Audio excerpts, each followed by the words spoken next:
couple of nights ago, over on Channel 10, Steve Price had the job of being the sane person on the project to push back against a Greens idea, which is to cap the amount that rent is able to go up at any one time. This was part of the exchange with the new Greens MP from Brisbane. Absolutely. So you're going to be, you're going to put the Greens in charge of the real estate market of Australia. You're going to be our landlord. I don't want you as a landlord. I'm not sure you understand the concept of a landlord. You're really patronising. Steve Price isn't, and we spoke earlier today. They say, oh, no, we're the Greens, we're in charge. You can't put your rent up for 2 years, and then after that, you'll only be able to put it up by 2% every 24 months. I mean, this is either socialism, communism, or just plain madness all rolled into one dumb idea. But also, it speaks to a wider view about how the world should work. There was an Essential poll a couple of weeks ago that says, of course, there should be a cap on power prices. There should be a limit on the amount that can be sold, the price for something in a supermarket. There are increasingly millions of Australians who have no idea how private sector investment works, and that's frightening because these people are getting more and more power. And you know what? It makes it more frightening. I mean, we've read this storybook before, haven't we, Paul? You get a Labor government, it wins government by majority, but it then needs the help of the Greens to get anything through the Senate. Now, under the current numbers, they can actually get legislation through with some of the crossbenchers there, but it's much easier when they've got the Greens. So when Adam Bandt comes knocking on Anthony Albanese's door, the door gets thrown open. There's a little red carpet there for Adam Bandt, the member for Melbourne, to wander in with all his mad ideas. And so we're going to again see a Green Labor government, and somewhere along the line, Anthony Albanese and his cabinet, as well-meaning as they might be, are going to have to cave into some of these mad green policies. I mean, it seems to me at the moment, you've got the idea of freezing rents. They want to go around and tear down statues right around the country.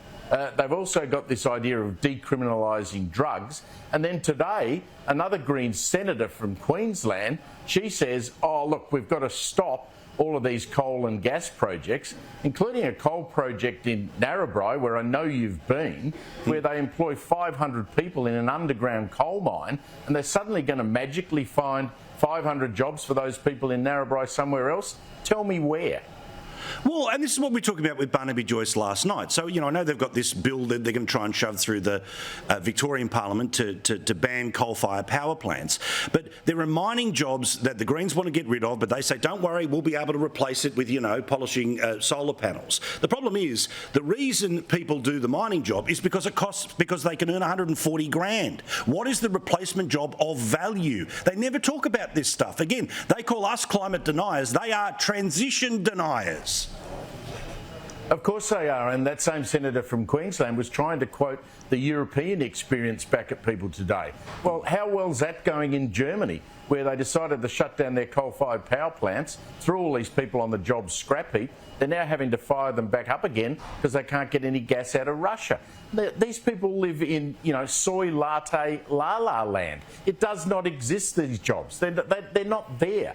And so you go to the Hunter Valley, or you go to Gladstone in Queensland, or you go to any of the great mining communities of Australia, the people there are not dumb and stupid. They understand that those jobs don't exist.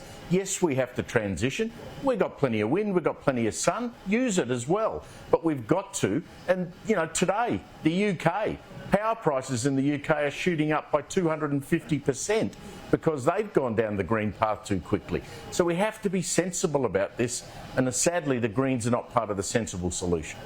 But also, ultimately, one of the reasons why these people champion parts of these views is because they have a guaranteed salary of $600,000 between now and the election. God forbid these senators $1.2 million, let alone the Teals, let alone most of the people in the media who, sure, they might be annoyed that things cost a little more, but they're the ones not making decisions about, there's a horrible story out of a family in Tasmania that don't wash their clothes because they don't have enough money for their energy bills. So it really is rich people screwing over poor people, and the poor people don't have a voice because if they fire up, they're called every sort of bad name under the sun.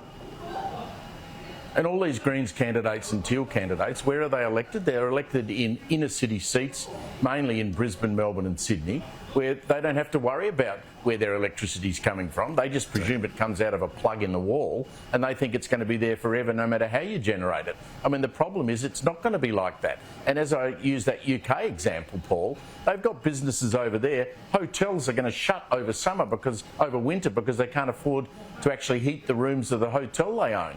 Fish and chip shop power bill going from £90,000 to £150,000. That's real money and it's happening right now. We have our head in the sand if we ignore the experiences of what goes on overseas. We have to just be sure that we don't go down the same track because we'll be in exactly the same problem that they're in right now. Good man, Pricey. God love him having the patience to deal with some of those people over at Channel 10. Well, his radio show, a link to that has just been put up on our Facebook page. You can find him on the Listen app with Australia Today.